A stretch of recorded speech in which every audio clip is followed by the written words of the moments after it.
told you about that says the meeting is starting and it keeps loading. So I don't know if that got stuck or they haven't truly started.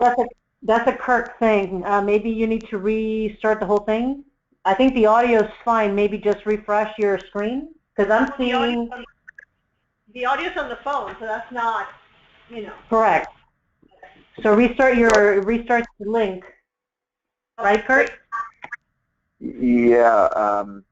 So who's someone's having trouble getting on?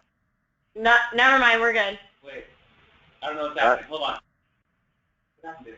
Nothing. We just had the window up and just kept going. So it looks like. So what you ought to be seeing is your website. Yes. Thank you. Okay. Cool. Perfect. And you know, I'm not saying this to suck up, but this is one of the best websites I have seen in the last year. You know, I do 3 or 4 of these a week, and most Sage 100 customers have, you know, crappy websites. I'll just throw that out there. But yours is awesome. It's not the pretty girls, is it, Kurt? That's right. And also, I discovered in poking around that that this store right here is about 5 minutes from my house, which is where my home office is. This one right here. Cool. Wow. Yeah. Lucky store locator. That's right. That's right. So I'll go over and check it out. I have a cigar once or twice a month.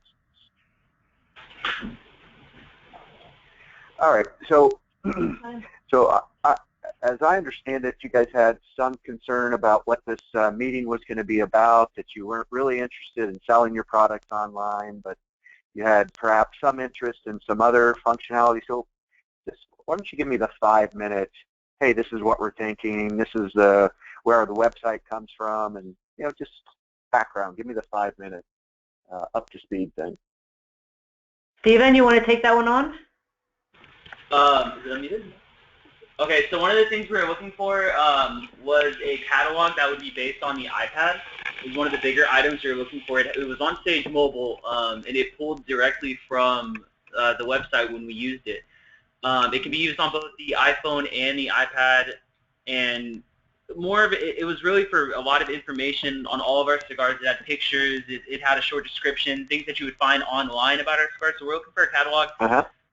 Yep. We also want it to look presentable and basically pretty. We don't want it to be just basic plain text.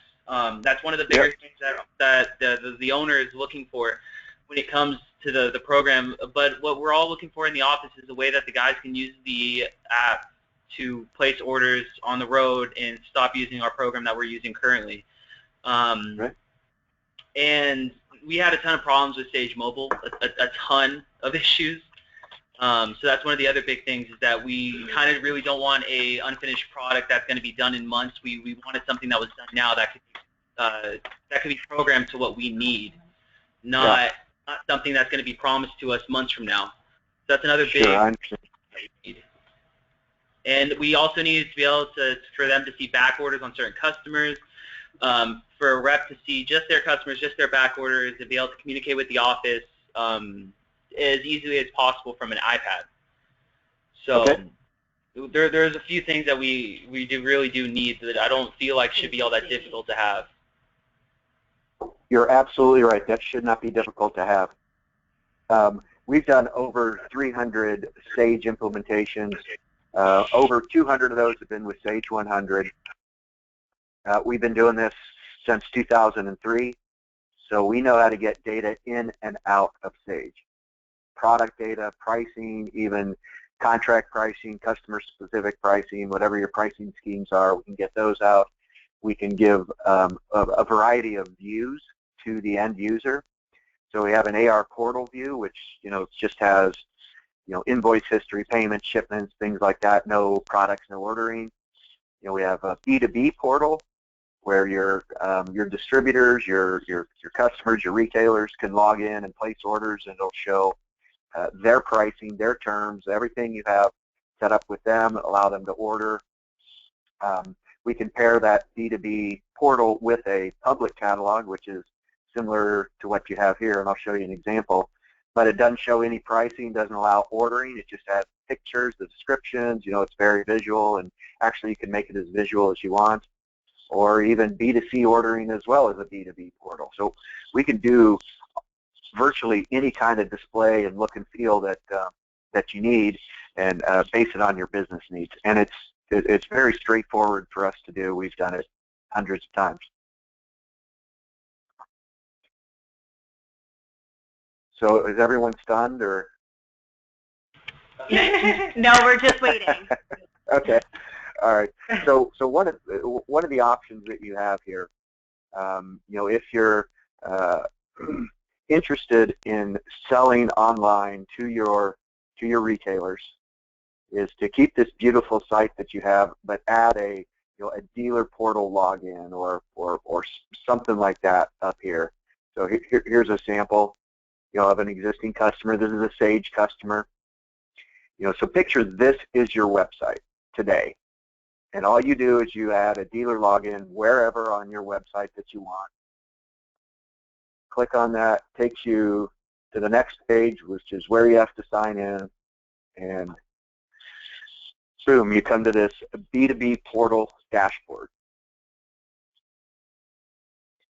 And so you can see here that they can shop by this simple drop down, or they can go to a quick order form, if they already know what they need.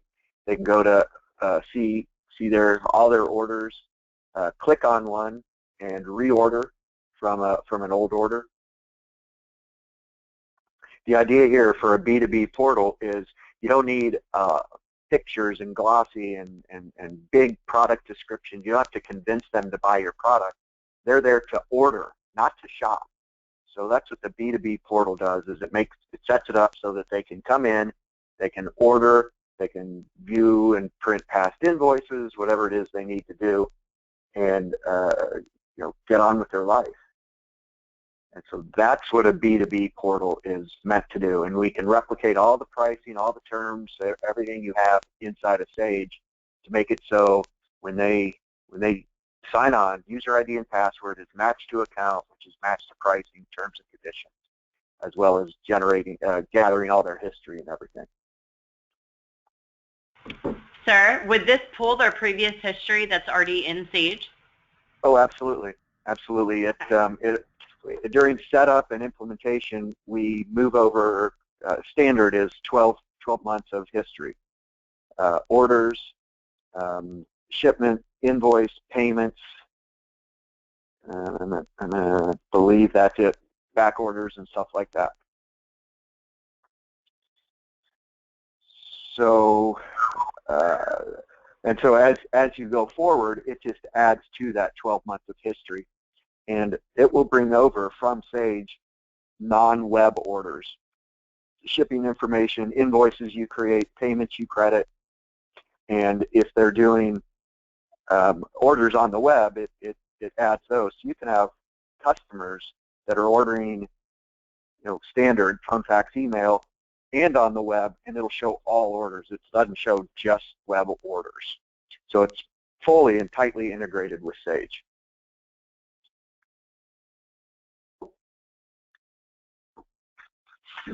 So then the other thing we can do, which you mentioned just a moment ago, so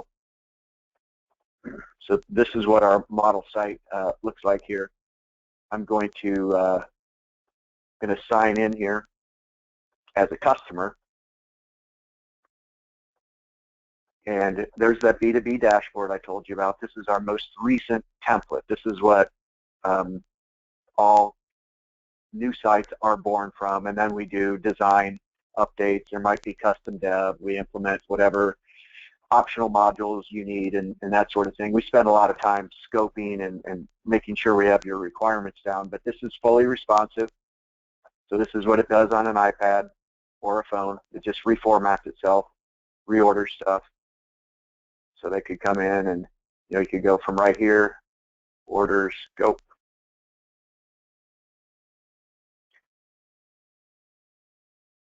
And so there are orders. The ones with a W are web orders.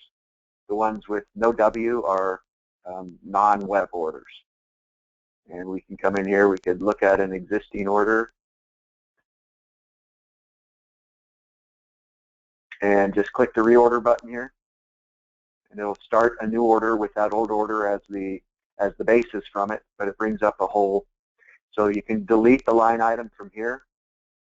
You can change a quantity of an existing line item. You can add a row and put new products in it, and that sort of thing.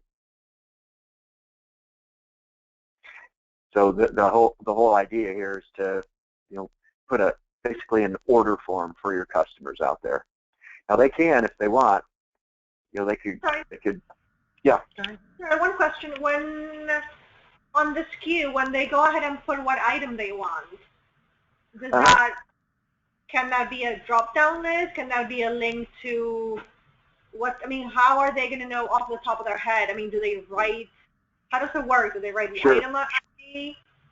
Yeah, well, one thing, it doesn't autofill, so if they know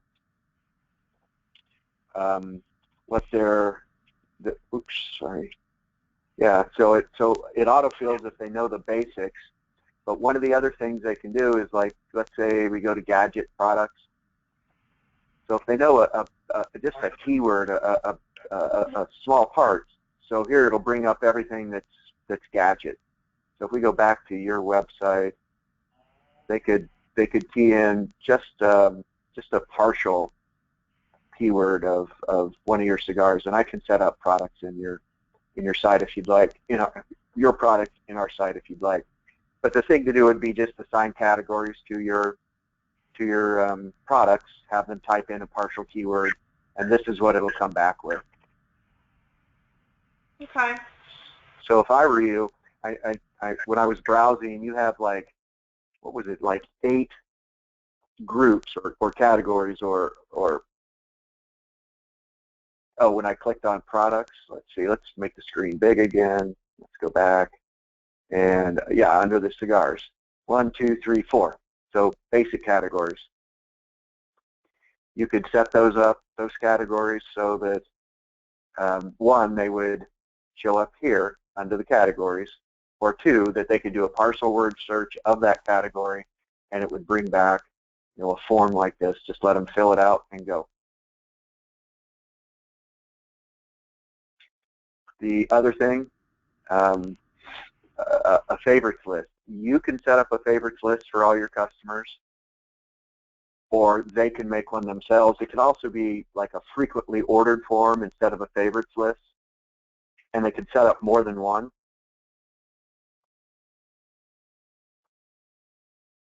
And once again, easy way to order, so they can order straight from here, or they can go ahead and drill down to the product display page, read all about it, see your beautiful images and the description, and add to cart from here. However, this is mostly a B2C screen. Now, from time to time, your existing customers are going to want to go here, but most of the time they're going to want to order from one of those forms so that they can do it quickly and get on with their life. Kurt, can you, and this is something I just learned, can you explain the difference between B2B and B2C in case they are wondering, as I was wondering? Yes, B2C means business to consumer, and that's things like Amazon.com, Best Buy, Lowe's, HomeDepot.com, all those things where it's usually an individual buying for themselves or for their house or whatever. They come on and they search for a product. They find the product, they go to the product display page, they read about it, they see the price, they look up the specs. There's nice images and nice marketing-friendly descriptions. The whole idea being to convince them to add it to the cart and check out. And I bet everyone in the room, everyone who's listening, has done B2C style shopping on the internet. B2B is for businesses who are there to order. Now, you can recruit new business customers using this approach as well, but primarily it's for your existing B2B, your business customers. In your case, is it all retail? You sell? Is that your only customer, or do you sell to distributors and resellers? We distribute, we wholesale, and we sell to retail, but we have requirements per tobacco laws. So somebody like a regular consumer can't just buy from us. Right. Understood. Understood. So that's what that marine site that I showed you. That's exactly what they do. They can't. They don't sell to any consumer. So if I sign out, I'm back on a page where it just shows products. Same with these guys. So if I so you can see product and pricing from here. If I click on a product, it will show it to me, but there's no add to cart, and it shows a starting price. So I'm not signed in. Imagine I'm a consumer, so I can see all the description about it, the image, and a starting price. But if I go here and sign in,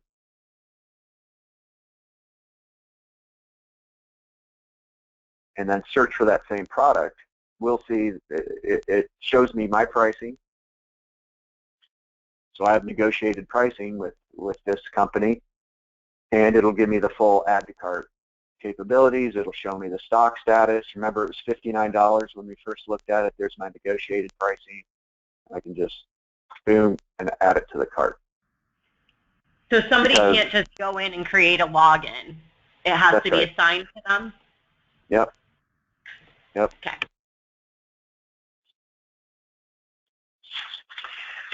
So, so I told you we've done over 300 Sage implementations, and we started back in 2003.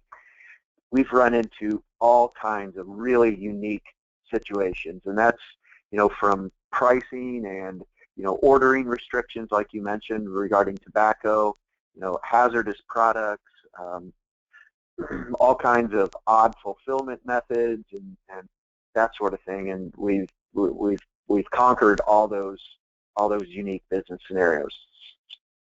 So it's very likely that whatever complexity you have or nuance is part of your business, there's a way we can overcome it.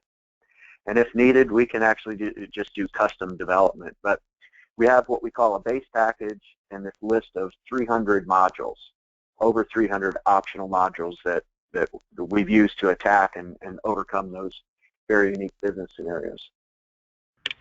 Okay, I have another question for you. So you were saying that it will mark web orders and that it will show the difference if somebody just placed an order in Sage and upload. Yep. We have a lot of older customers who place orders by calling their rep, and then their rep will place the order with us directly. They don't use Sage. We use a different website right now that they log into to place orders into. So would you be able to implement something so that a rep could log into a customer's account to place an order? Yeah, why don't I show you that? Okay, perfect. Thank you. Yeah. So here we're signed in as a customer, and we get to see the customer dashboard, right? So I'm going to sign out of this and use a different user ID and password, and it's what we call a super user.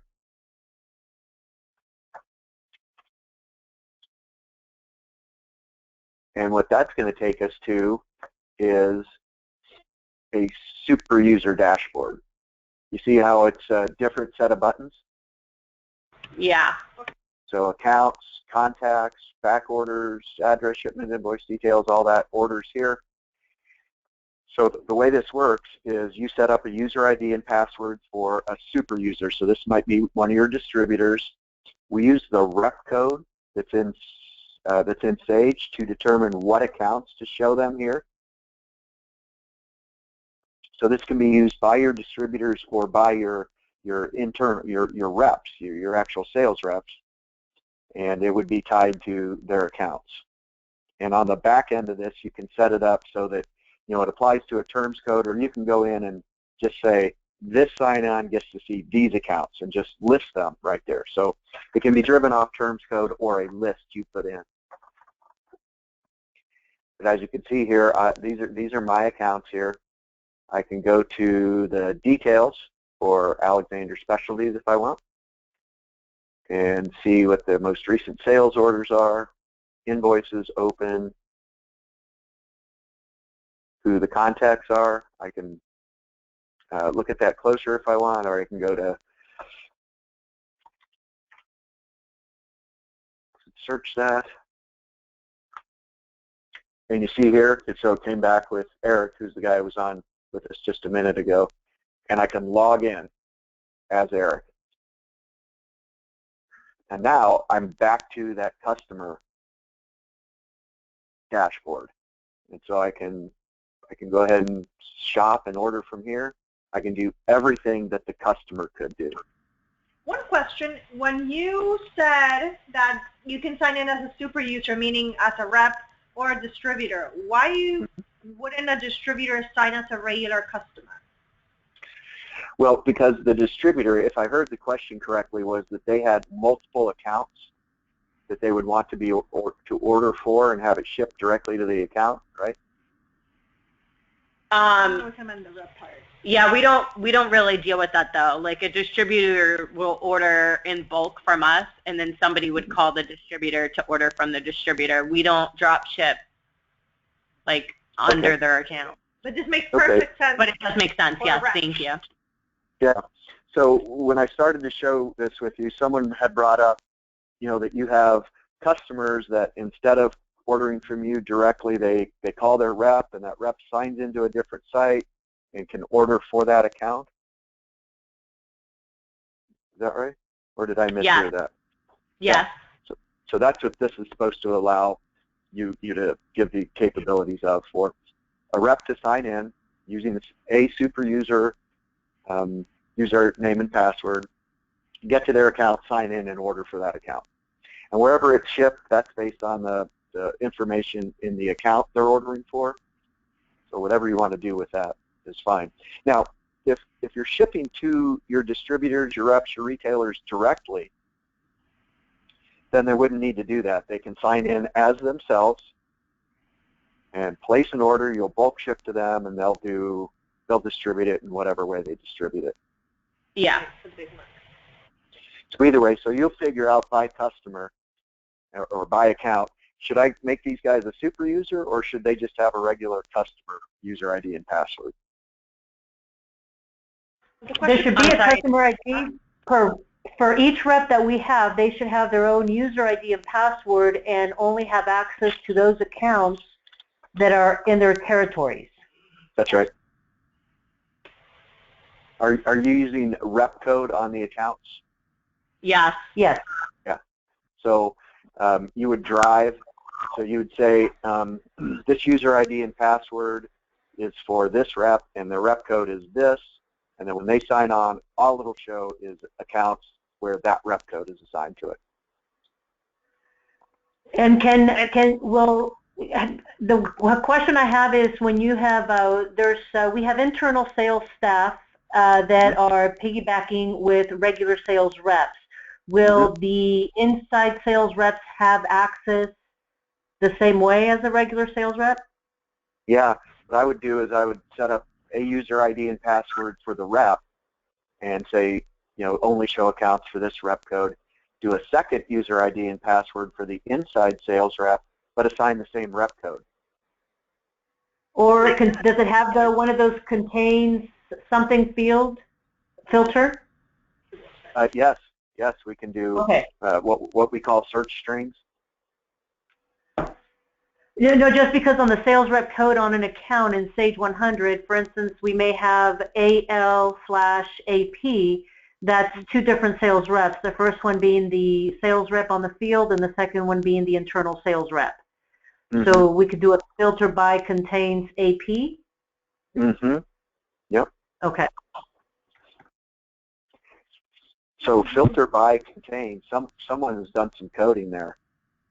Oh, we've had to learn the hard way. We've been around the block a few times when it comes to this stuff. Yeah, that's interesting. I can show you some of that. But let's go back to the super. I'm gonna go back to being a super user instead of signed in as an account. Because I just want to show you this is how it would appear on an iPad. So they can go to their customer. They can be right there in front of them and look up back orders, invoice aging, all the stuff you can see there. And this would be only as a website. There is no app to this, or you do have No. an app? We don't have an app. So only website. That's right. Okay. You know, me personally, I'm tired of people having their own app. They just don't work as well as having a mobile site, in my opinion. I don't know how you guys feel about it, but I just prefer going to their mobile site. I completely agree with you, but remember that the usage of iPads is because it's quote unquote faster, it's nicer, it's, you know, the mobility of it and all that stuff. So you kind of, people that don't know any better are willing to get that for the price of having, like you say, an actual website and all that comes with it. So, but our reps, all of them have iPads, and the whole idea behind that was like, yeah, go to the shop and website ordering that. Yeah. So shop the iPad, you know. So what you can do for the reps is set it up, give them the URL, which we eventually will come up with. Perhaps it's like portal.gurkhacigars.com or something like that. And they can save that as a favorites to the desktop. So it'll look like an app. They'll just, you know, tap on that. Oh, yeah. Up will come the login. It's not only that, but it's, I mean, the way that you've done your menu, you make it look like an iPad, you know. It's like, what is it? 12 big buttons, pick what you want. But then, you know, it's, I don't mind. I particularly don't mind, as long as you give me something that works and gives the info. It's just the learning curve for them, you know, to look at something different. When you are on a super user right now, correct? The number of Could you go to accounts, please, just to see what it looks like? Go to which one? Accounts, please. Yeah, sure.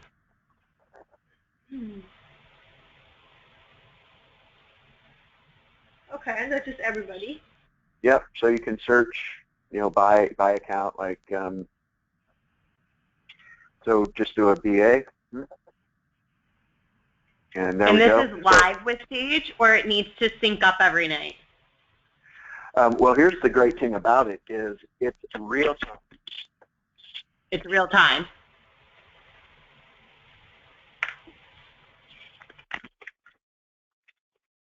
Okay, sorry about that. I pulled the cord out of my headset microphone.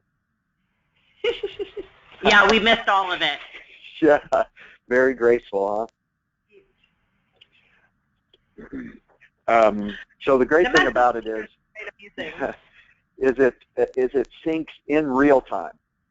So what it's doing is we set up a piece of software we call our sync tool on your Sage server.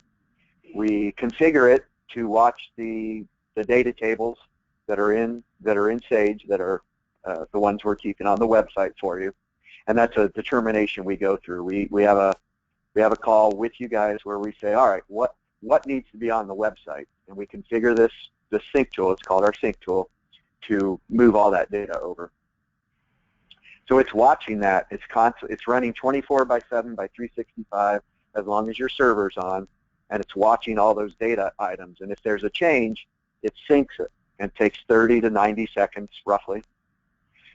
And so it's in real time. And then if there's any transaction that happens on the website, such as an order, someone makes a payment to an open invoice, they put a new ship-to address in, any of those kind of things, it syncs it automatically within 30 to 90 seconds.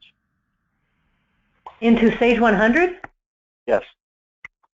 What if we don't want that to, you're saying that the rep can create new customers directly into Sage 100? Well, now new customers is a different ballgame. So two things. One, you can turn that on or off. You can say, yes, I'm going to allow them to create new accounts, or not. Now, if you say, yes, I want to allow that, then there are three options for what happens when it syncs with Sage. One of them, the most typical used, is that there's an approval process that it goes through. You create the account number, then it emails either the rep or the customer, okay, here's your new account number, here's this, that, and the other. Generally, it's that you want to see a resale certificate of some sort. Correct. And perhaps even do a credit check, whatever all that is. Correct. So set it up. So if you want them to be able to add new accounts, we would just configure it to have to do an approval process prior to it being done. What's the other two? The other two is one, it'll just create a new customer inside of Sage automatically. We know how to do that. The other one is it just gives you an email notification that there's a new customer request, and then you do with it what you want. The approval is not automated. I deal with new customers. I'm happy. I have a question though. The payment part of that, if a customer goes in and makes a payment on the website and it syncs to Sage, what does that look like on our accounting side? Yeah, it appears as a cash receipt, generally for that invoice. Even if they're using a credit card? Yes. So let me go there. Let me sign out of being a super user, and I'll go back to being a regular customer. I'm sorry, we're gonna have like a billion questions. Hey, it's totally okay. So we'll just go look at invoices here. Oh, great, no invoices. All right. You know.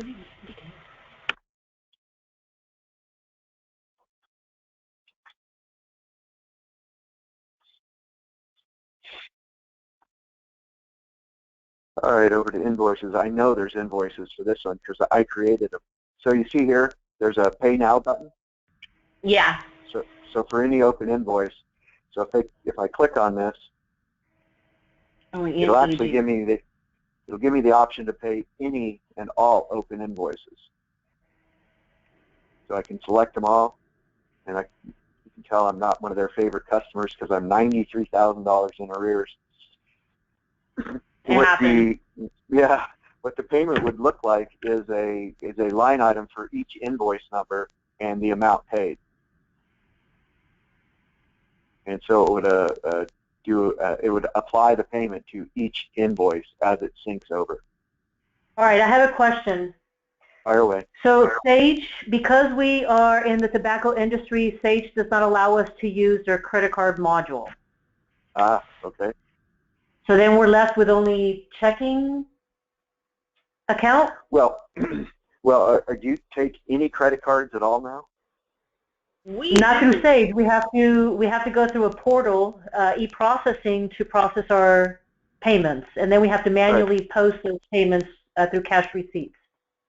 Yeah.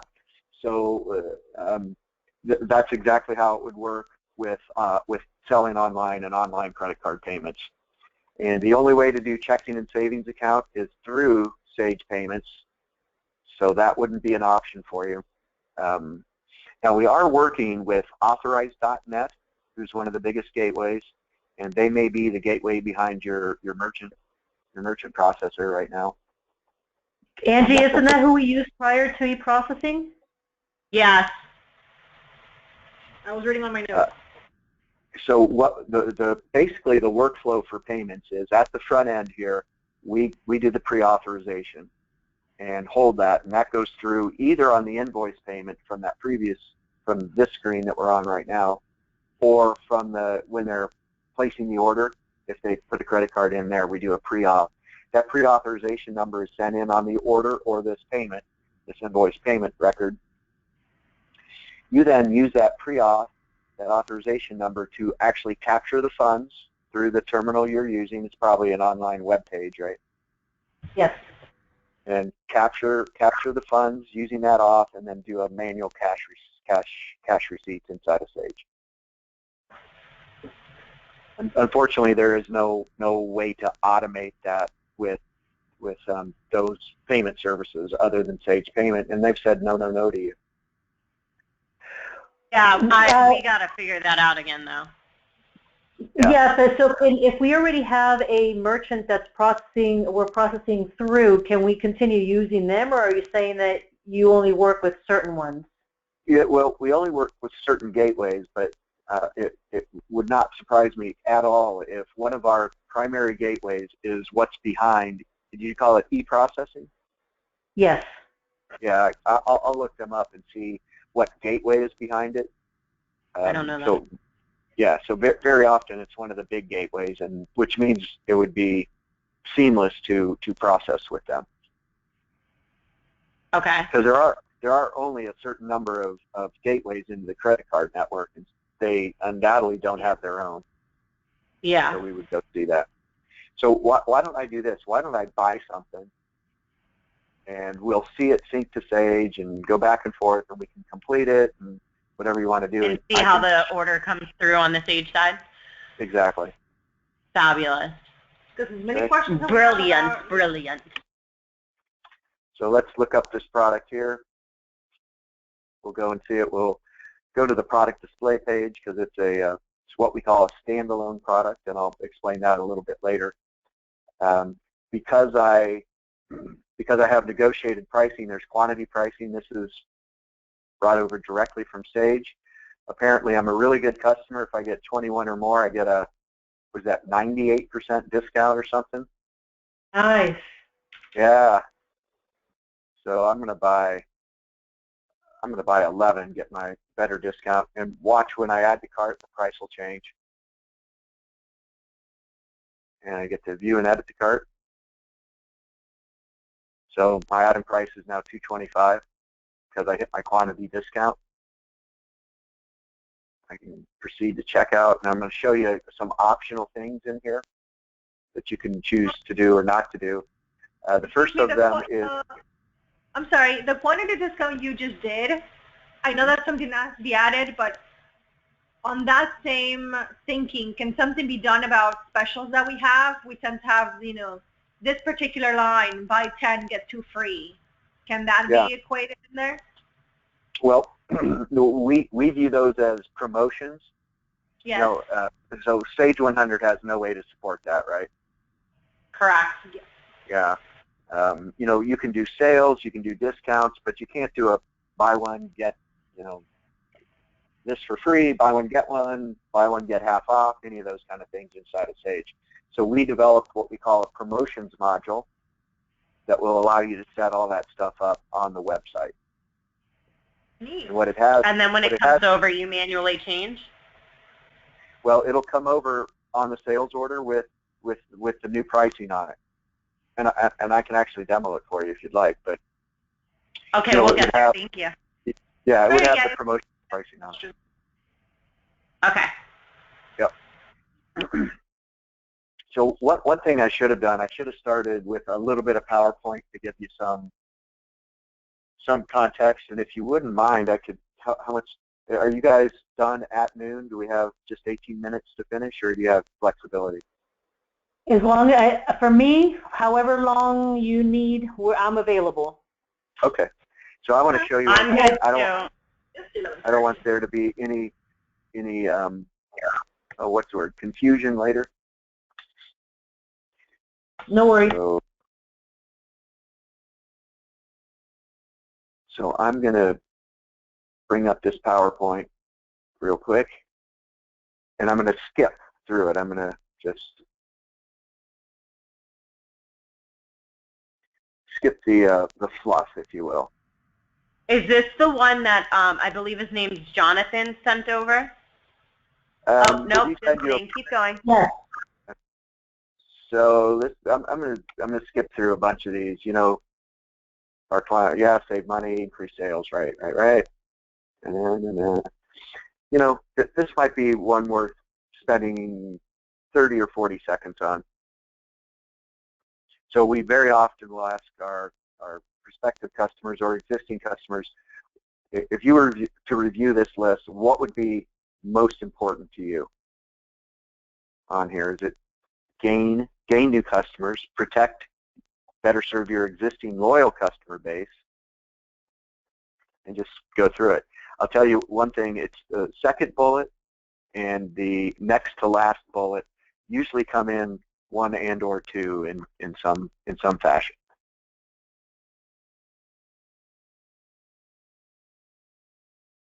Thoughts? Yeah, the improved scale and internal efficiency is definitely top. Yeah. So someone in sales said the first one, right?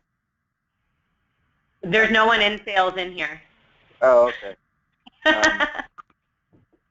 So anyway, just some thoughts about that, and I'll talk more specifically about that, so I'm going to skip that one.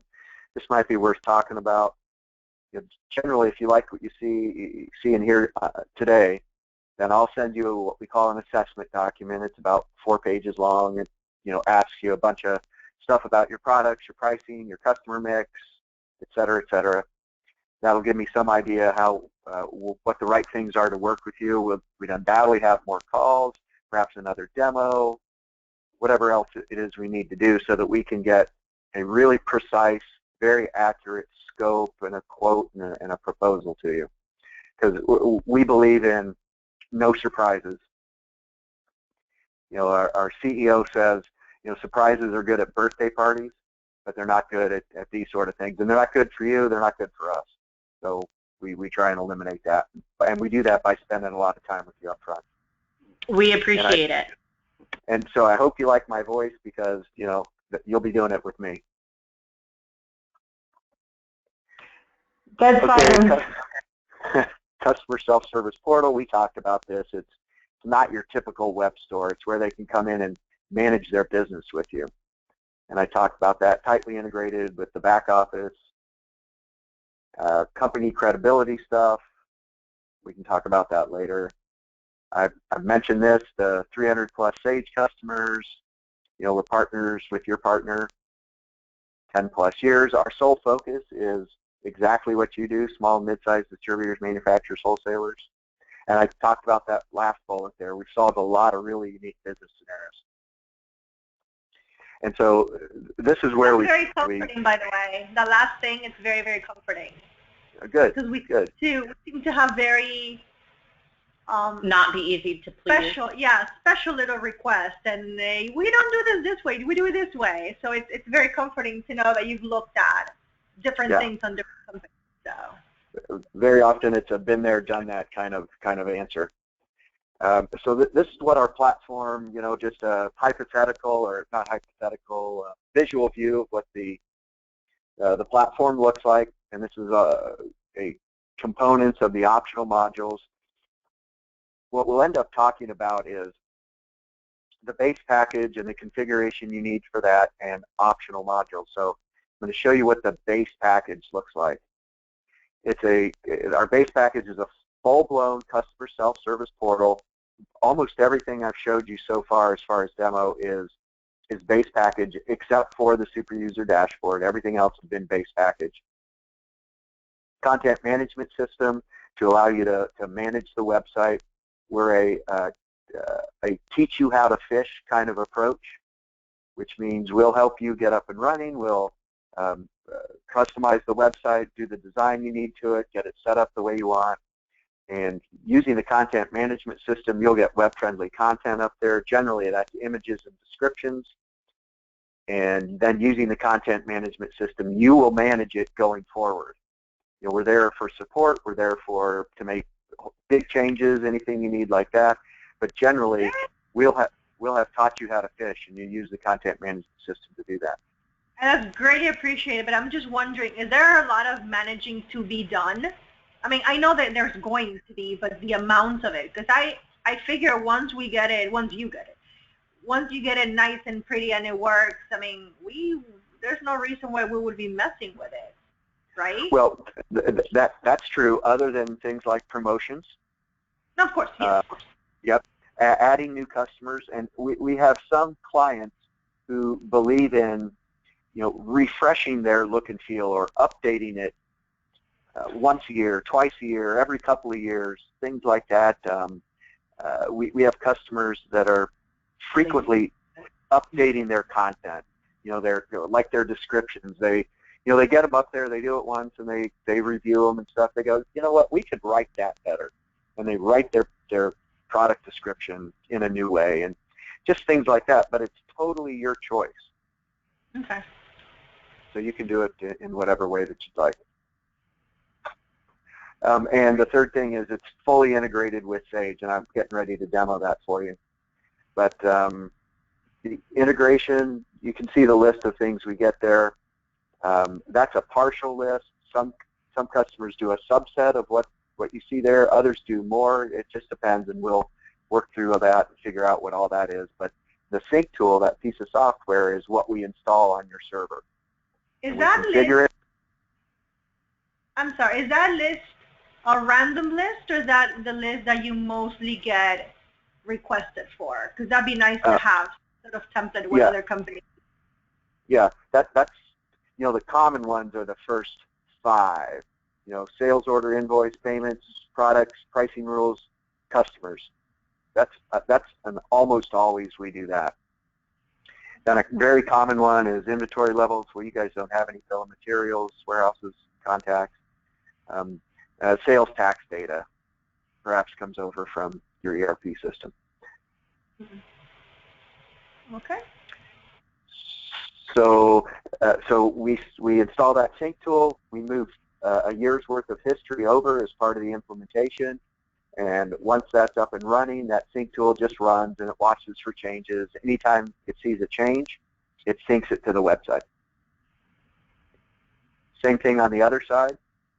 Anytime it sees a transaction on the website, it syncs it back to Sage. That's typically new orders, payments. Some of our customers are taking new customers applications online, like we discussed earlier, and the ship tos and stuff like that. Other optional things. I'm sorry, since you said that syncs are every so often automatic. What if, and this is just a big what if, the rep places an order, he sends it, and for some reason there's something wrong. We just have to internally cancel it, or we have to do, there's no way of sending it back, there's no way of, I don't know how to explain myself. No, but to edit it and correct it and make it right, generally, well, a couple of things.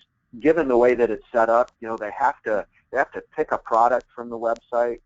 Yeah. And it's got a price associated with it, and to build the order, it's they have to pick products and prices, and the website limits their choices. So the chance of mistake is small. But when we sync the order over, you can always pull up any order and do what you want to it, just like a phone, fax, email order. And I'll demo that for you in just a minute. And one more thing on that same subject. If they're in the middle of placing an order and they don't want to send it yet, is there a way of putting it on hold? Yeah, you can just save it. We also have a quote facility. I don't know if you get much in the way of, hey, I want to place this order. Can you give me a quote? Like, can you give me a special price? Yeah, it's a tool that is not used very often, but it would be nice to give them the choice. Yes, so they could save it as a quote. The system automatically has what you call a persistent cart. I don't know if you've been to a site, you filled a shopping cart, you left for whatever reason. The next time you come back. I don't order stuff online. Pardon? I'm paranoid. I don't order stuff online. I think I've ordered in 20 years. All right. Well, is there anyone in the audience that orders online? Yes. Okay. You've been to a site, you put stuff in your cart, that sort of thing, but left, never checked out. Yeah. You've come back to the site 2 or 3 days later. It says, hey, your cart's still here. Yeah, and of course each customer, I mean, mind you, even if the rep signs as a super user, each account has their own cart. He can have 6 unfinished carts. Okay, perfect. Thank you.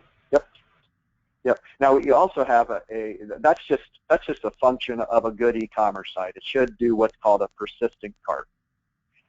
We also have another add-on module that'll just right here. It'll say save this order for later. So 2 ways of doing it. You can just trust the persistent cart functionality, or we can just add a button that says, save this. So either way. All right. Moving on. The content management system. It's the way to get your web-friendly content up there. So very often through CSV uploads, you'll upload descriptions and images. sometimes documents. I'm trying to picture whether you need to upload documents at any time, but manuals, videos, any of your awesome-looking slideshow images, things like that.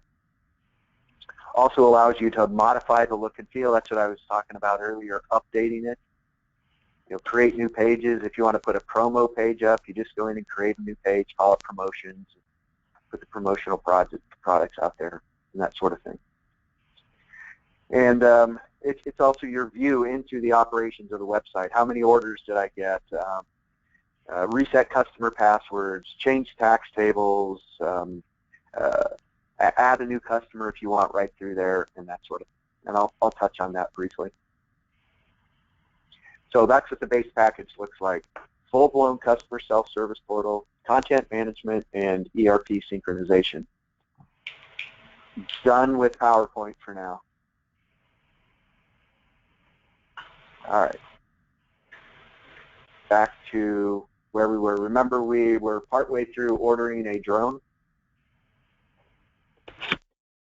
So one of the things I wanted to show you as part of the base package is the ability to allow your customers and or reps to add new ship-to addresses. This can be turned on or off, and then if you decide to turn... I'm sorry, once they do add a new address, is that just saved for that? Once they do add a new address, is that saved for that one-time order, or is that information make it to Sage? How does it make it to Sage? Good segue. That's what I was just getting ready to address. So you can, it will be saved, and you have the choice of saving it only on the website, so no synchronization to Sage, or on the website and synchronized to Sage, right to their address book. I'm pretty sure you're familiar with the fact that whenever you put new addresses in Sage, there's a memo code to be done and all that. Mm-hmm. How exactly will it drop that address in Sage? Well, it'll come over on the sales order, and then so it's on, what is it, tab 2 of the sales order entry, the ship to, and then you do whatever it is you need or want to do to it right there to save it. So it saves to the sales order, not to the customer maintenance.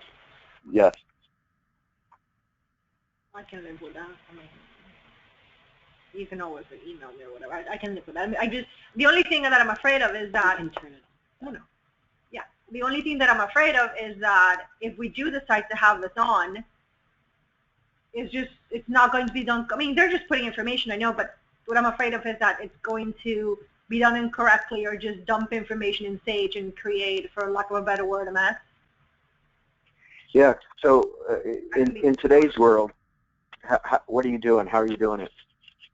We can only ship to companies' tobacco license addresses. Mm-hmm.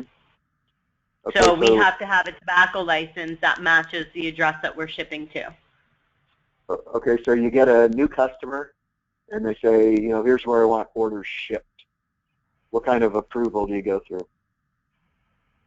Not much. I mean, a new customer is a whole different ballgame, but let's say an existing customer, and they have a new shipping address. Mind you, I'm still sending the bill to the information I have in Sage. They just have a different billing address. Yep. Shipping address. They can put the information there, which is great. I mean, they know where to send it, but I can just arbitrarily save it. I'm like, have you been there? Is that a store? Do they have a license? Because I'm actually sending this product that requires licensing to this address. So I can just, yes, 110 Main Street, let's send it there. I can't just send it. I need proper paperwork.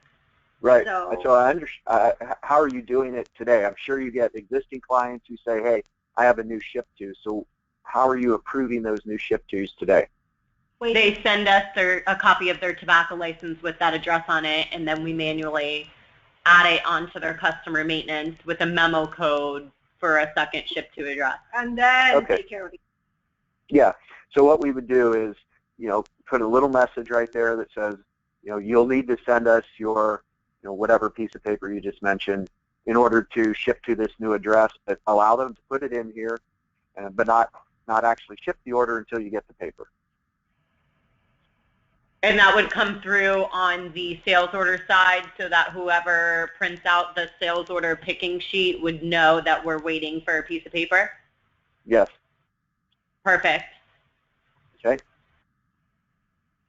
So once you're here, you have the ability to set up as many different shipping options as you want. We call them shipping methods. So through the content management system, you can define whatever you want to offer your customers here. And I would recommend you just replicate whatever you have today. You probably offer 2, 3, 4 different ways to ship. About. Correct, but we charge what UPS charges. So that would fluctuate based on the amount and weight of the order. Sure.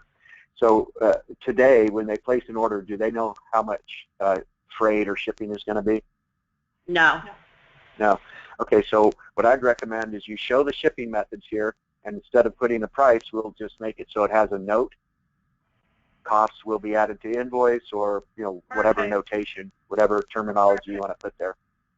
Because we see the Angie, isn't there a way of knowing based on weights and with Starship? Can't we figure out to incorporate it through here, or no? No, because if the order is so large and there's like 4 boxes times weight, you wouldn't know. Let's say we did. Or back ordered. Or all those things. But let's say we did. Let's say there's a way to do that. You have to understand, Natasha, that could you drop down that list again, please? Sure. The shipping method? Yep. Nicole and myself and everyone in the office and you, Natasha, see that $249.50, and I know, Nicole knows, everybody knows, that's an estimate. Our reps will be, why wasn't it $249.50? It's just the mentality, you know what I mean? We don't want to put a number there and then having to stick to it because of size, backward. It's going to change. So I'd rather not even go to the trouble of putting a number there. Quick question. Every drop-down list you have, is that something that we can give access to or not? What if, I know we're going to leave that, but let's say whatever order the reps place is going to be UPS ground, period. Can we? Yeah. Okay. Yeah. You can now, would you want to do that for all orders or just rep orders? Do I have the choice of limiting, or is there a choice that I can say none of the reps, none of the super users can change that, or this super user can change it? Is the customization that detailed? Yeah, so we have a way of limiting shipping methods to users or accounts. So you could say, this group of super users gets one shipping method. These other set of super users, they have access to these. All my customers have access to more, and however you want to do it. It's a little bit of an add-on. It's not custom development. It's a concept we call data sets, where we chunk up your shipping methods and customers into, sets of data and apply things to them. And that would include if somebody had their own UPS account to charge their freight to? Well, yeah, that's the other thing. We have a module that allows for your customers to store their account numbers right here, and there'll be a drop-down, charge it to this account number, and you won't ever have to charge shipping except to that account number. Now, one thing about anything that's not charged to one of your customers' shipping account number, just philosophically, whoever said it, they were right that those are estimates. And there is no way, it's almost impossible to know exactly what it's going to cost you to ship an order. Now you can do estimations and approximations using all kinds of advanced scales and things like that, but you never know. If, you calculate the cost on 2 boxes and it gets back to the warehouse and they put it in 3 for whatever reason, and the cost is different. The companies that it's important to show a cost there and honor it, what they do is they set up these ways of calculating it. They come as close as possible, and then they monitor how much they're charging versus how much it's costing them, and tweak those things in the back end that are doing the calculations to get it closer and closer and closer to whatever their goal is for shipping. And all those tables and everything that calculate shipping are in the content management system as part of the base. So if it was a desire of yours to show a cost there and then honor it and go through that process, that's part of the base package and you could do it. Okay, shipping. Shipping. I'm not going to talk about shipping anymore. But we have to select one, and I'm a cheapo, so I'm using UPS Ground. Now, when we get down into payment, we'll probably have another discussion similar to shipping because it always brings up questions like this. You can show as many payment methods as you want. Typical in your business model is that you'll show invoice, bill me, and maybe credit debit card if you want to offer that out there. But generally, most of your customers are on terms with you, so they place orders, you ship them, and you invoice them periodically, whatever your business process is there. But the bottom line is we can show as many payment methods as you choose to offer. Unless you're using Sage payments, you can't use that checking savings, but you could have credit card and or invoice bill me. If it's credit card, it goes through that process that I talked about before. It'll get a pre-auth and send that down on the sales order, and you'll use that to collect the funds. If it's invoice bill me, it'll just show the PO number. You can make the PO number optional or a requirement. That's your choice. And then will it transfer to the PO number section on the sales order? Yes, it will. Thank you.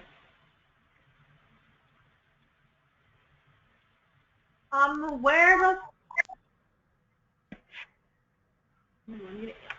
Go ahead. The comment box?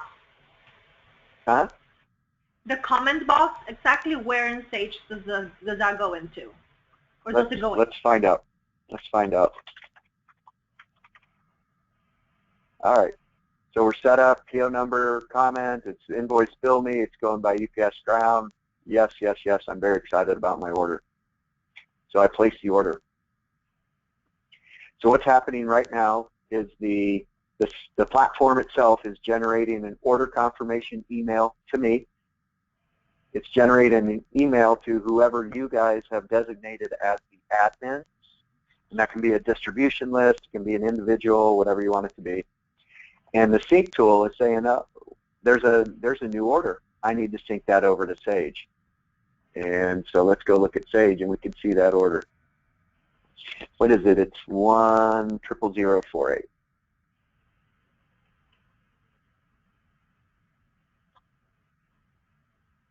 All right. Oh, guess what? I didn't start Sage.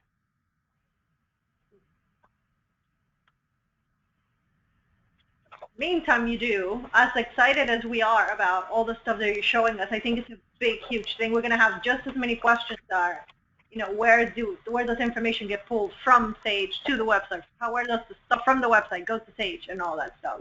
Yep, sure. I'll answer whatever questions you have. It's very likely I know the answer. If not, I know people that do know. You know, we have a whole ERP team we have experts in Sage 100. Like I said, we've done over 200 Sage 100 implementations. All right, sales order entry, we'll just go have a look, and we'll just find that order.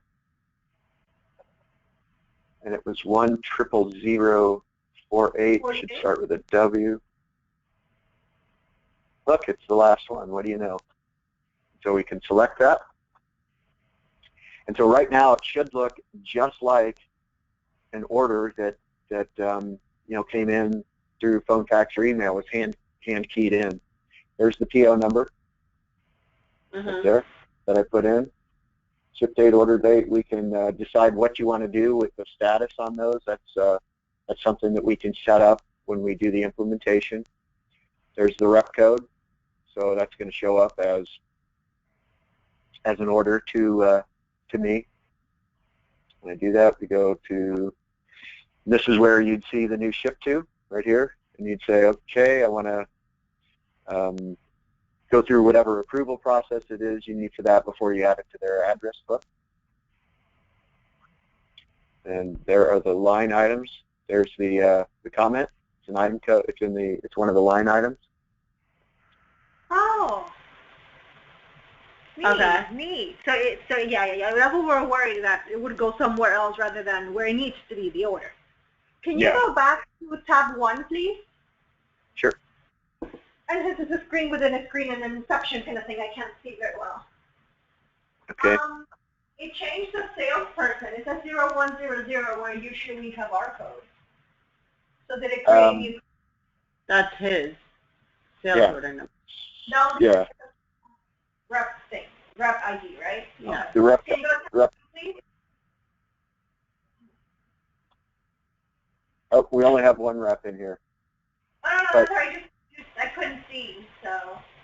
So generally, it's just going to assign whatever rep code has been associated with this customer number. Yeah, perfect. That's what we need it to do. Tab 2, Yep. please.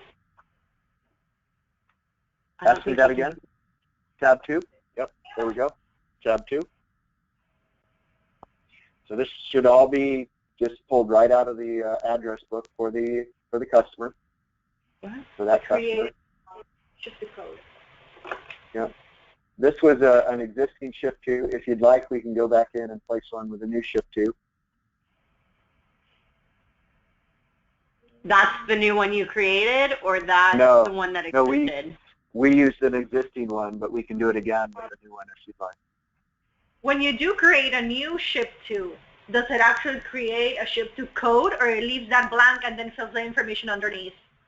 Well, on the front end, back on the website, we have the ability to name it, nickname it, and give it a number like that.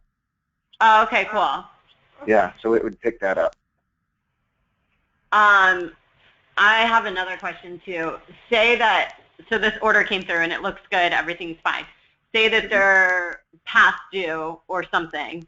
Would it let them place the order if the account's past due? And it would come through to a sales order? Well, it uses whatever you've got set up in Sage. So generally, like 90% of the time, it will not let you get to these screens if they're on credit hold. Right? Repeat that, I'm sorry? When you try and look up an order for a customer that's on credit hold, it puts another screen across that and says, hey, you know, these guys are on sales credit hold, and it just won't let you interact with the sales order. Yeah, okay, so let's say it comes through then and it's a regular sales order and their credit card declines on our end using our processing guy. And now I have to go back to this order and put this order on hold. Will it go back to the website and notify the account on the website that that order has been placed on hold?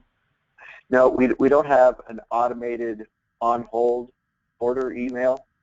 Most of our customers will just email them right from Sage that it's on hold. Mm-hmm. Now, we do have another optional module which will enable the website to be aware of credit status and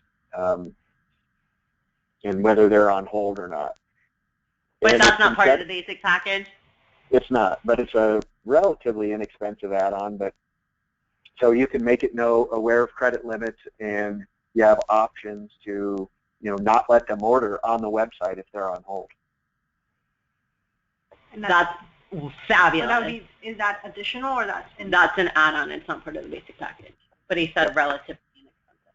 Yeah, relatively. So let's go back to the line items. So let's say the customer calls and says, "Uh-oh, I fat-fingered this. I meant that to be 21." You could add another comment, says, edited via phone with Bill. We could also add another line item if we wanted here. Going to get 2 of those. Tab, and we just accept. The sync tool is noticing these changes, and it's syncing all those changes back over to the order on the website. Fabulous. If we go back and look at that, it'll show the updated order. Now, like I said, it takes 30 to 90 seconds, but let's go have a look. So we're back to the website, right? We can go in through here however we want. And let's see, that was 1000048. Let's see if it's synced. Yeah, it's already synced. So updated, updated quantity there. Yep, it's right there. There's the comment. So that was a comment on that line item instead of it being a separate line item. And there's the new line item. So it updated that sales order real quickly. Now let's talk through how you guys finish your sales orders. We'll go back to Sage. So in order to demo it for you, the most extensive way is, I would go in here and I would manually create an invoice, a single invoice based on that sales order. However, most of our customers do this in batch because it's a pain to do it one by one. So tell me how you guys do it. In batch, yeah. But we would go to the sales order and print the pick sheet, which goes to our warehouse, and they use ScanForce to scan the items, which then links back to the invoicing into a batch and to UPS to create labels. Right. So do you print the pick list at the order entry screen or at the invoice creation screen? Order entry. Okay. So nothing changes there. You saw what the sales order looks like once it's been posted. You would just continue that same business process from right there. All the fulfillment, none of that would change. It's just when it came time to create the invoice, you'd run the batch program instead of doing it the way I'm doing it. But nothing else should change. So we're just going to complete this sales order. Signs, yes, it's complete. Accept and just get on out of there and say yes. Oh, gosh darn it. Let me go back in there. I meant to show you the tracking information. So let's find that. Oh my God. Is he going where I think he's going? You see the tracking button here? Yeah. So if you're using Starship would populate that. Yeah. And we would grab it and sync it right over, but we don't have anything as fancy as Starship hooked up, so I'll just key in a tracking number here. Okay. You have to manually grab that to sync it back over? No, if you have Starship, it'll pick up whatever's in there, but automatically. I just don't have perfect. it. Yeah, exactly. It gets yeah. The only other thing I have to do is run this guy. And that's your invoice batching, yeah. Yeah. Yep. So just print. I'll just print it to a file.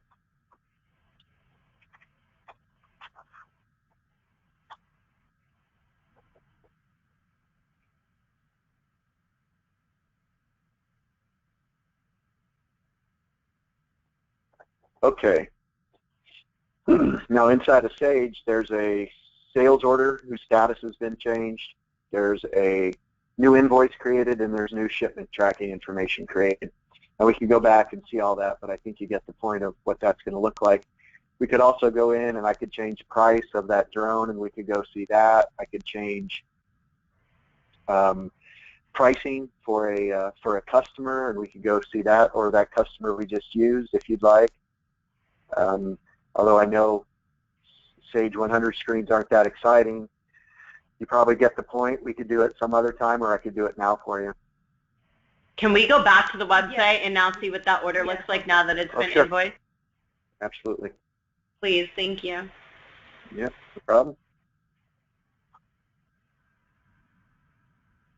So we're back to the website. Why don't we go in through the dashboard this time?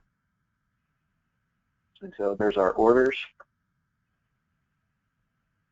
And there's our order. Hasn't fully synced yet, so let's just take a look at it here. The status is still open, so I'll just hit my handy dandy refresh button, time or two here, and we'll watch it sync. So it's already created the invoice. It's synced the invoice over, and it's synced the shipping information over. And for some reason it's not clickable. I probably didn't put enough digits in it. The only thing it hasn't synced is that guy right there. So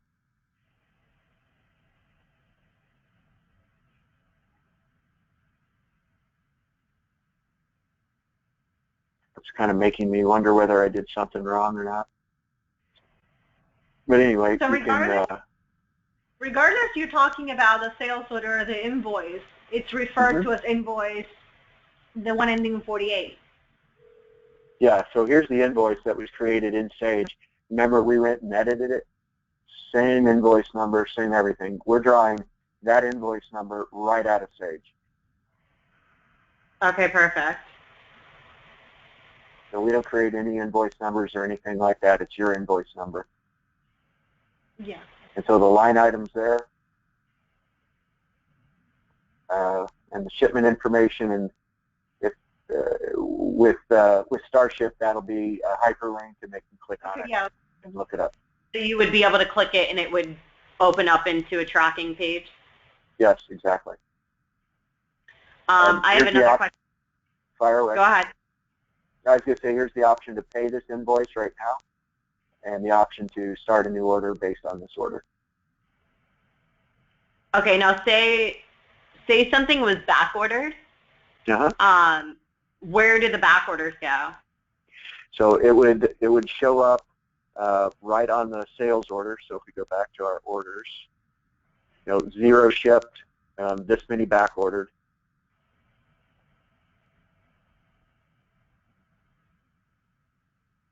See right there? Yeah. Look, 11 back ordered, 10 shipped and 11 back ordered. Okay. If you go back to the dashboard page, I saw one of the icons was back orders, and that would just show what's on back order for each individual order or one list. Yeah, so the back order button was on the super user dashboard. Correct. But this one will show just orders, but if you're a sales rep or you're a super user, you can see all your back orders. But for the customer, they have to go to each individual order and see what was back ordered on that order? Yes. They don't have like a report that or like their own icon that just shows just back orders? Not in the base package dashboard. We could certainly develop another button out here that shows that. Is that something that comes up frequently for you guys? Yes, very frequent. They want to know what's, so let's see here. I think there's a chance to show, I was going to say just back ordered ones, but.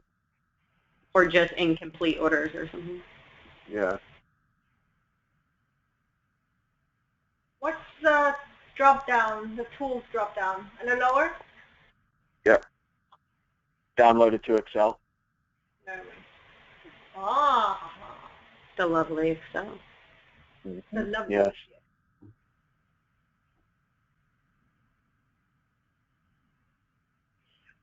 So that's all that. What else was I going to show you? Oh. So the open orders are orders that have back orders. Yes.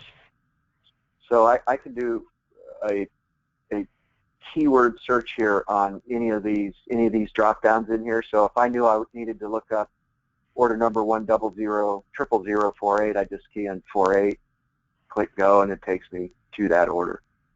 So the navigation is really quick. I can so that's why the status on this invoice still says open, because something was back ordered? Yes. So I think that invoice number was 1-something-something-93. Let's see if I read that right. Yeah, it was something. 00000. Yeah.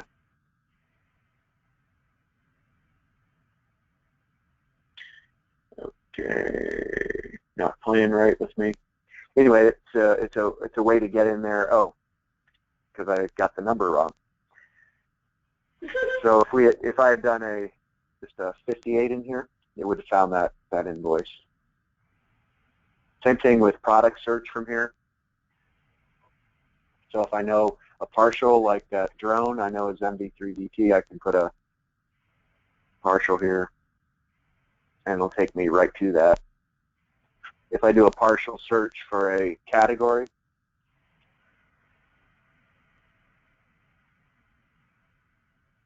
it remembers what you searched for, so it'll autofill and things like that.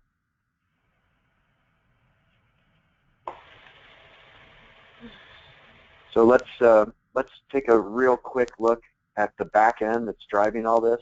So this is a content management system that controls the website we were just looking at. So one of the big things we do here is data uploads and downloads, imports and exports, and there's an unbelievable amount of things you can import and export out of the system. But the big one is product. So right here, this is where you would upload product web-friendly content using this import or export here. And it's a very simple thing. The way it generally works is we would do the synchronization, make all your product numbers and SKUs and all that over to the website, and then you would export this file. So then in column A of your spreadsheet would be your SKU or your item number, whatever you want to call it. And then you just add product content to column B, column C, column D, column, and on and on and on. And then upload that. And what it does is an intelligent matching. It says, okay, here's the item number, and what's the header in column 2 say? Oh, it's the description, and it reads whatever the description is, matches it to that product.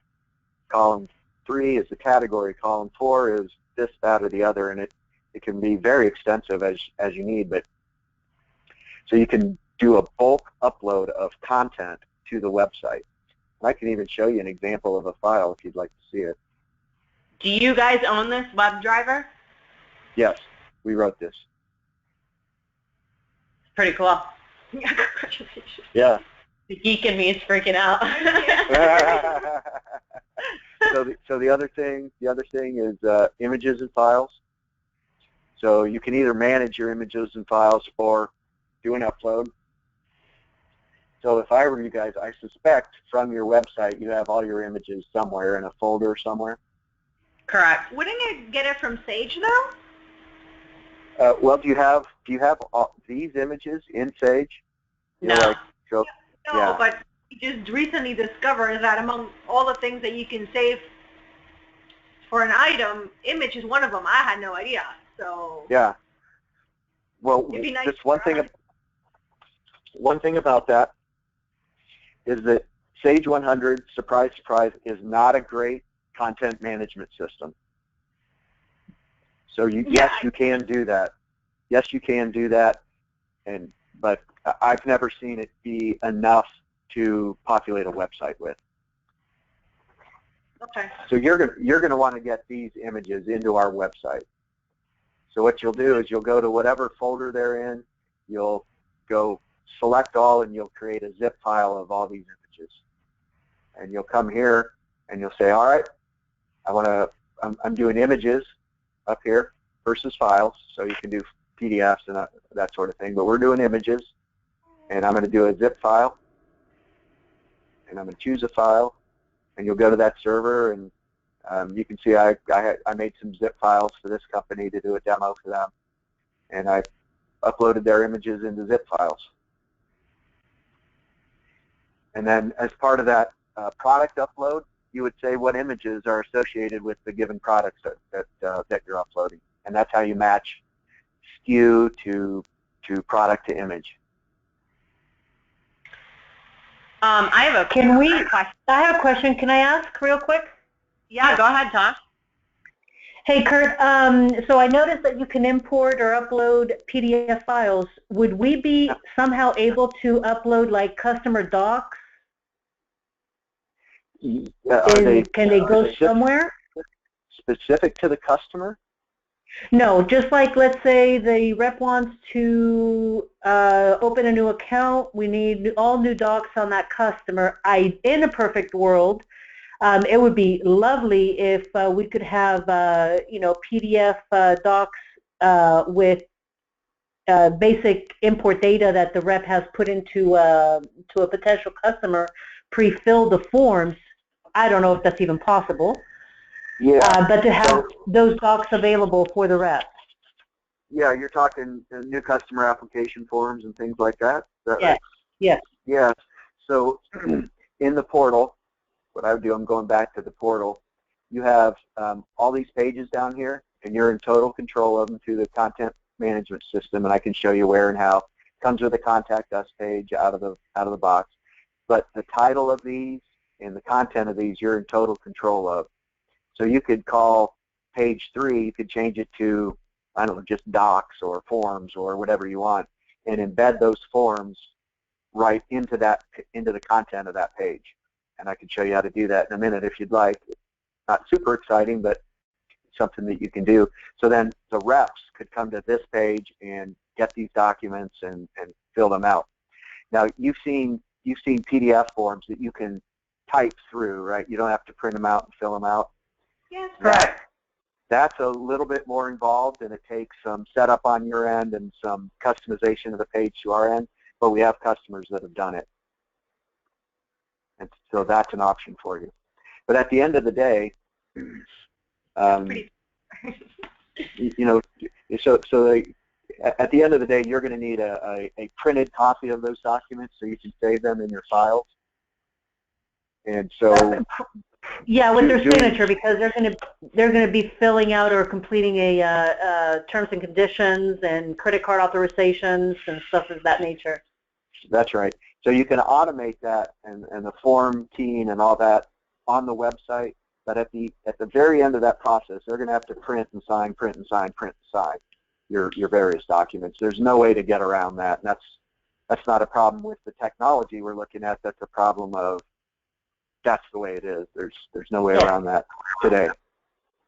No, that's understandable. But just so that they have them available, that would be awesome. Yep. So that's all done through this one down here, the web page catalog. Ooh, there you are. There's all the pages. There's the name that shows up there and all that. So we can edit the home page if we want to.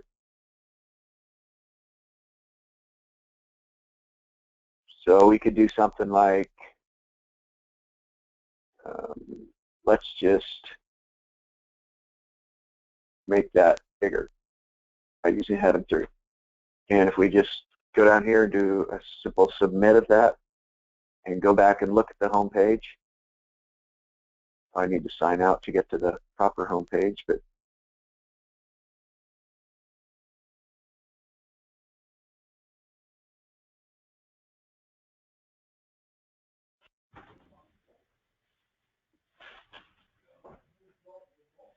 and so there it is. So that's all been, we applied heading 3 to that, and that's what heading 3 looks like. So if we went back and, go ahead. No, it's okay. You can finish.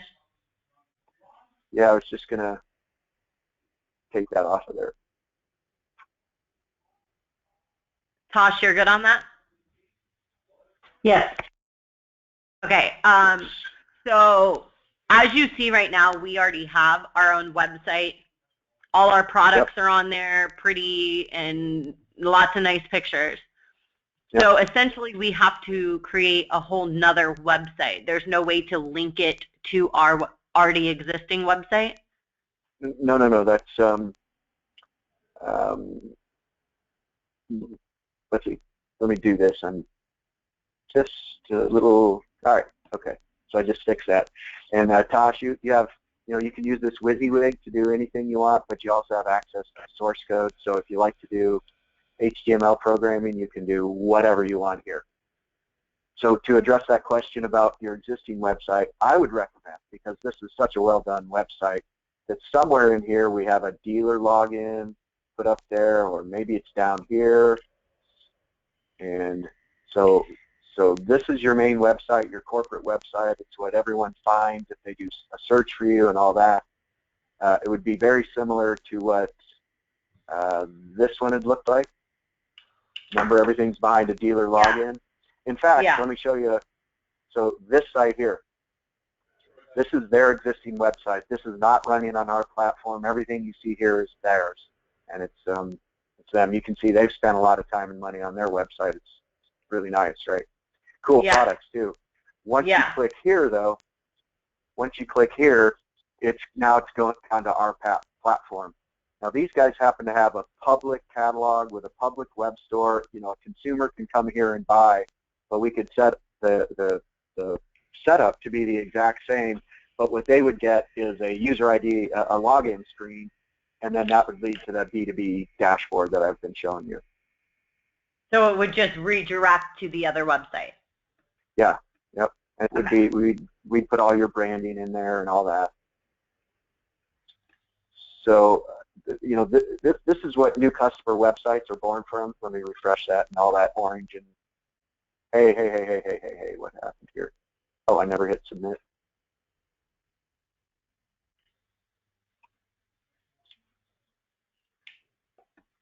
So there we go, back to normal.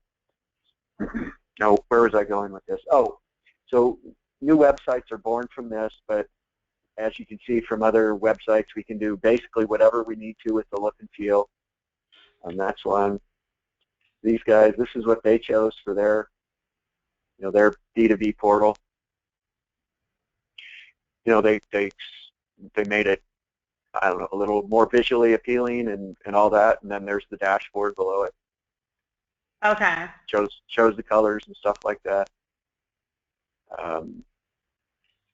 So I could show you a lot of different This is the examples. Widget Co. website? Yes. Okay. Yep. I mean, if we were to sign back in over here, they'd look really similar, just different colors. They move some stuff around, and so now we're signed in again to the dashboard. They decided to put their slideshow in there, which is something you can do through the content management system. But there's the Shop Our Products drop down. I think this particular customer did a really good job here with the look and feel of this. So all you have to do is click on Shop Our Products, and then you just go down, and you don't have to click, you don't have to do any of that, and then boom, your seatbelts and brackets. And then as you can see, it's that B2B order form look and feel. But if they need to, they can drill down to the customer display page and see more about it. Okay, so the Widget Co. website that you were using is just the basic one. It's not. That's right. Okay. Well, so all our websites are built using standard web development architecture, which means basically there's templates and style sheets. Yeah. So what we did for these guys is we worked with them on the design they wanted. We modified the templates and the style sheets and accomplished this look and feel based on working with them. And we would do that with you guys. Now going forward, they have access to the style sheets that are driving the look and feel here, and they can update them anytime they want and upload them, and the site will then adopt that new look and feel. Perfect. Yep. I was getting ready to show you back here product promotions. Now this is not part of the base package, but you know, so here's how product promotions work. We can manage one, but basically there's target products you see here, and there's reward products. So you set up what your targets and your rewards are, and then you define a promotion based on that. So here's my test. We can edit it. And so there's the description, all that stuff. The target products are mapped below. So here's the target products. We can add one if we need to, but in this case it's widget J. Section 2 is the results. What do we want to happen? And I've got this set up to, apparently it's widget J by a widget J, and get an orange circle spots for 0 price. And we can edit the target products mapped. We can edit the reward products, promotional details. So, target amount, you have to order by 3, reward amount 1. So buy 3, get 1 free. And then down here, who's the users that can get access to it? Login only. All logged in users can get access to that. Also, you can restrict it even further. Question, Kurt. So these promotional items, and Nicole, you're thinking IPCPR, right? I think IPCPR would be far too complicated to get into at this point. I was just thinking our basic monthly promos, like our buy 12, get 2 free, or 8 and 1s, 5 and 1s, so on. Okay. Yep. Because No. I mean, right now, IPCPR is like, if we could get that done, that would be amazing. But that's a lot of different detail. So, Kurt, just so you know, IPCPR is tobacco industry's annual, the biggest show that you can imagine for tobacco industry that typically happens in July of every year. Mm-hmm. And we have different, I don't know if deals. So if you buy a certain bulk, then you get so many different things. Nicole understands it better than I do, but that's what we're talking about when we mention IPCPR. Yeah, but there's like 8 different deals that you could do with multiple different options and requirements and perimeters to each different package. A couple of questions about that. Are they basically target products and a reward in a general sense? In general, yes. Okay.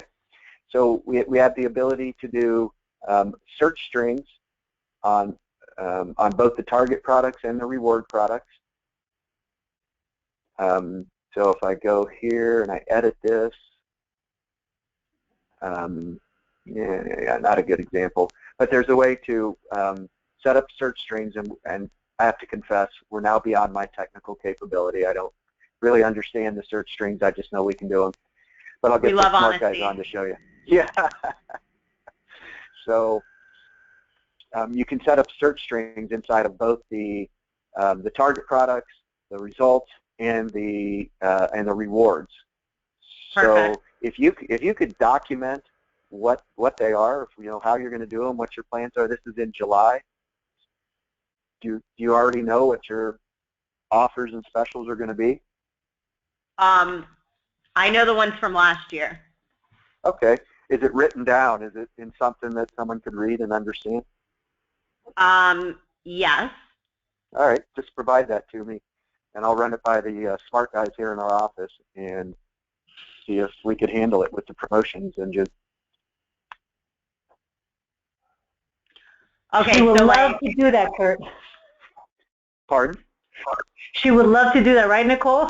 Yeah, I'm like, the geek in me, I'm telling you, is getting super excited right now. But, okay. Well, my question, though, is, like, on this one you have right now, it's a 3 and 1, but their only option is to get that one thing free. The way cigars work, though, is there's different sizes to each brand or different wrappers. So that option of they would need to pick the one that they would get free with certain parameters around that, which is still capable. Okay. Yeah, so I have a site I could demo that on. Let me think which one. Yeah, so you can put multiple reward products in here, and at checkout it would say, hey, you're eligible for these promotions, and then pick your reward product. It's got a series of them, whatever you've set up in here. So I could add another reward product here, and then once I, bought enough of this, it would say, now pick one. Okay, perfect. So I could add another reward product here if I wanted. And they could get either or. Yep. Perfect. What did you call this again? String what? Search strings. Search strings. I'm thinking string theory. Yeah. No, we're not that far on the website yet. I told you I'm a geek. Yeah, so look here then. I showed you that golf cart site with the categories and subcategories. Yeah. So let's look at this. So we can edit the drones. First of all, the description, you have access to the HTML for the description, or you can just use the WYSIWYG. Set up images for it, but there's this concept of parent-child categories, and that's how you get that drop down. So their parent categories were what was in the left side, and their child categories are what was popped out as I hovered up and down. Perfect. And you can have, a child category can be in multiple parent categories, and products can be in more than one child or parent category. It's very flexible as far as that goes. And then if we go and manage a product,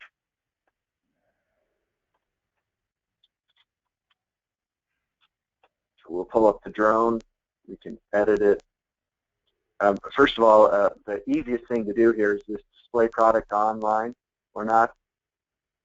You can, through CSV upload, disable or enable a large group of products all at once. By, the column is called status. If it's 0, it's not being displayed online. If it's a 1, it's a yes. Whether it's now a this featured web product or driver, not. does it import export Sage 100? No, the sync tool is going to do all the import and export of the Sage data. Remember the sync tool from the PowerPoint I showed? Yeah, I'm just saying, like, all this information that you have in the web driver, how does it get pulled into there to begin with?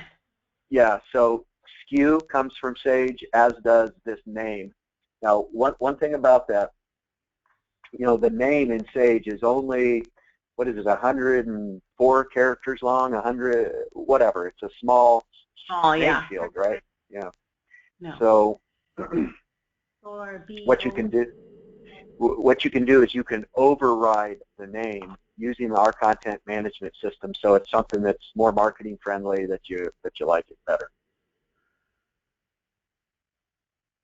And now you can upload your descriptions through the CSV file that I showed you about, and you can upload straight text if you want, or you can upload HTML through the CSV file. And this is actually an HTML description, and then there's an iframe for the YouTube video that is part of it. And you can see this is in 2 categories. This product, suggested related products. These are all things you can do through the CSV upload. Pricing.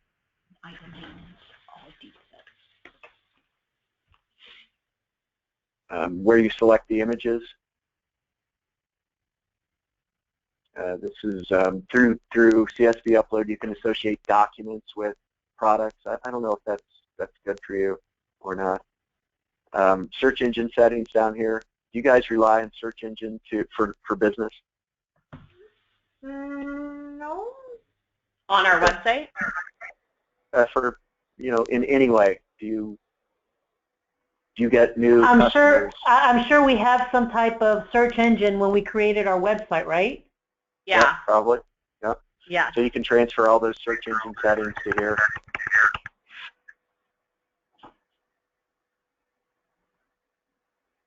And so that's it. What else might be important here? You can upload favorites lists for your customers, or we could call them quick order forms or frequently ordered forms. I showed you the images and files. The order manager. Yeah. I have a question for you. The super user, the orders under super user, would you have to go into each individual account under the super user to see all the orders, or is there a way to view all of the orders mixed together? So in here, this is not meant for anyone but someone who's doing the admin for the site. So this is where you look up all your orders. This is where you manage shipping methods, your payment methods, coupons if you opt for that. But there's just the order manager. From the other end, from the website, you would set up a super user that had access to all accounts. And so when they signed in as a super user, it would show them every order in here. Or you could go in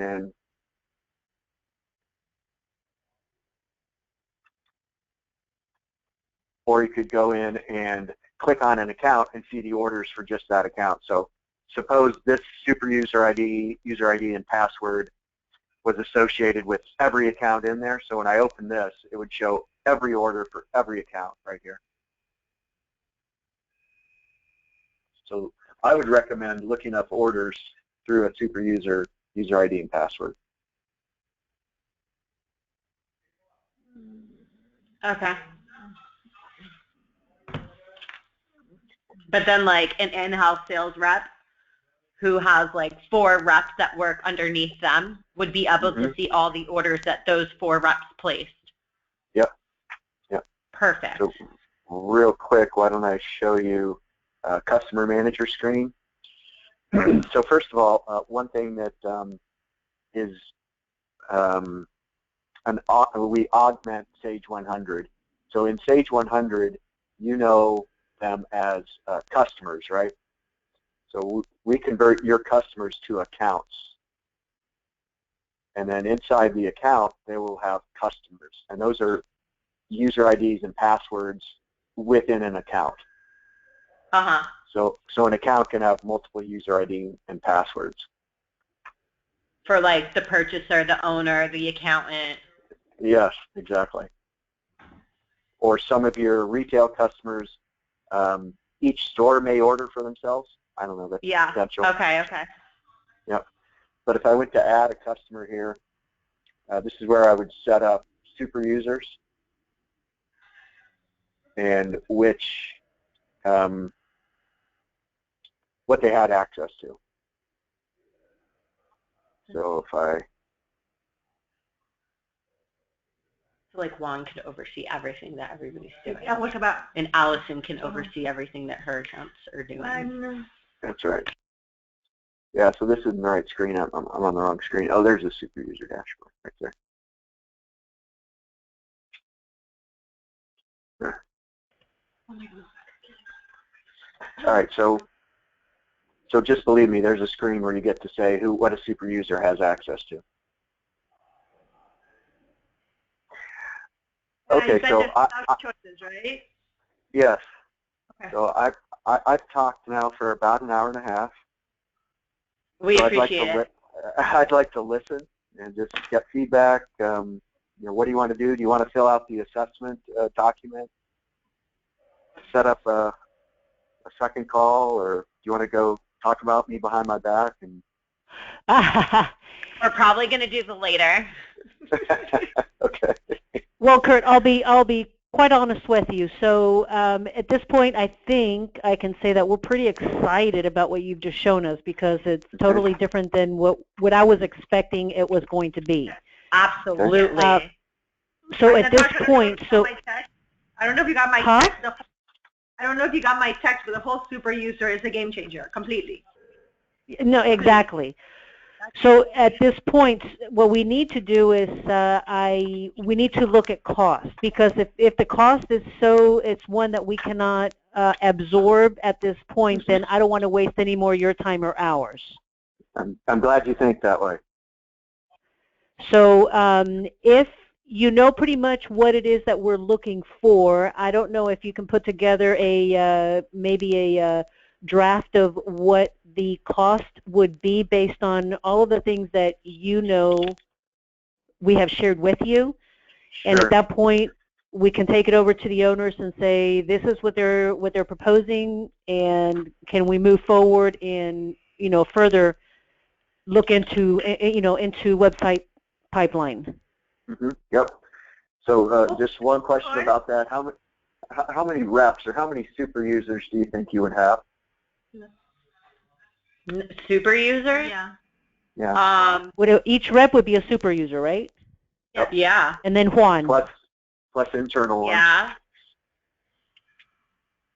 And then, I mean, somebody in the office would need to be able to have access to that as well. Yep. Even if we just had like a general admin office login for it. We always like to look at exactly what they're looking at for troubleshooting. Right? And then I don't know about Steven, so I'd say at 15. Least 13. 15 tops. Okay. Yeah. Give us something with 15. Give us what the cost would be to initial the purchase and installation, what annual maintenance and support fees are going to look like. Tasha? What? The only thing that we addressed that was not in the package was the whole making deals and specials. If you think Yes. if you think anything else is relevant for us to have that is not in the package, just please let us know. Sure. So a question might be like, do you want to show inventory? Yes. Yes. To the reps, yes. Anything that's related with sales, meaning yes, they need to see inventory because what are they going to order, what are they not going to order. They need to see back orders. They need to see anything that is pertaining to sales. Let me do this, Kurt. I will send you a list of in a perfect world wish list that we came up with. Okay. And then maybe that'll give you a better idea of what we're needing. And Angie, I know you have to go, so don't worry. And then it's more of anything else that you think is pertinent that we didn't think about or doesn't make sense to us, please. Okay. I mean, off the top of my head, of course, inventory and anything that would have to do with placing orders. Okay. Now let's talk real quick about inventory. Only about half our customers show inventory. That's because the ones that don't, they're very confident that they can fulfill the order whether they have it in inventory or not right now. And their attitude is, I'll take any order I can get. No need to show inventory. Unfortunately, we have a lot of our inventory. I wish we were in that position, but we have issues because we're always relying on the plants producing the tobacco and all that other stuff. But we kind of have the mentality of, oh, we don't have that. Get something else, as opposed to change the size or the brand to something else that we have in stock. Because if you think of back orders, I think it's great. We'll leave it until we have it available.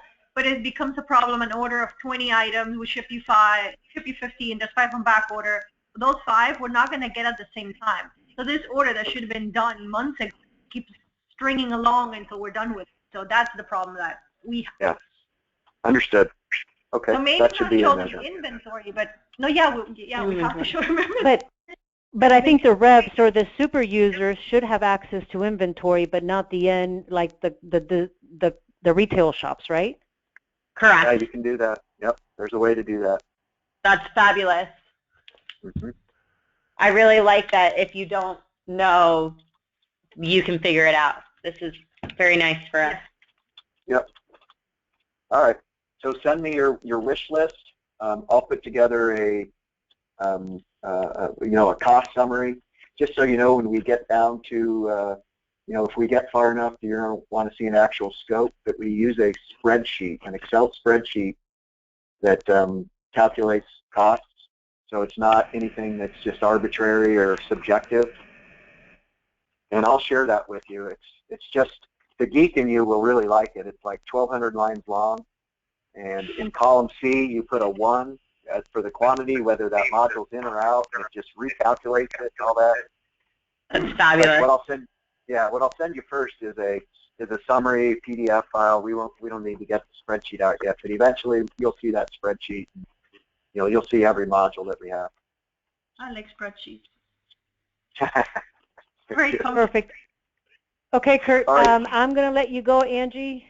I'll talk to you later when you get back, and I'll send you the wish list items shortly. Okay. Thank you so much, everyone. Really appreciate it. Talk to you later. Bye now.